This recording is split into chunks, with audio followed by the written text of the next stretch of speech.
خوبصورت کلام آپ حضرات کی سماعتوں کی نظر ملی اجازت در نبی سے کہ شان خیر الانام لکھوں، میں ان کی عفت، انہی کی رفعت، انہی کی عظمت کو تام لکھوں۔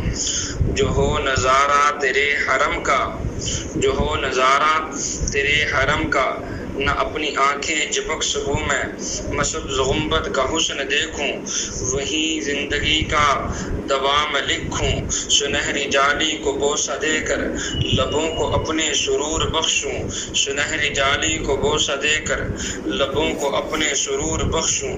جو پڑھتا پڑھتا درود ان پر مناتے صبح و شام لکھوں۔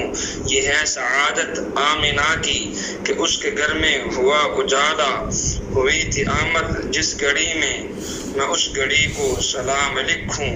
میری سعادت، میری وجاہت، میرا تعارف تو بس یہی ہے، میری سعادت، میری وجاہت، میرا تعارف تو بس یہی ہے۔ میں ان کو سردار دو جہاں اور خود کو بس ایک غلام لکھوں۔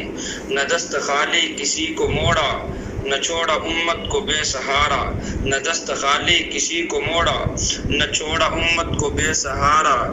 وفا بلا کون کرے گا ایسی، یہ بس انہی کا ہی کام لکھوں۔ جب عنایات کا یہ عالم تو میری مقبول بھی عرض ہوگی، بلائیں آدم کو اپنے در پہ، یہ روز ان کو پیام لکھوں۔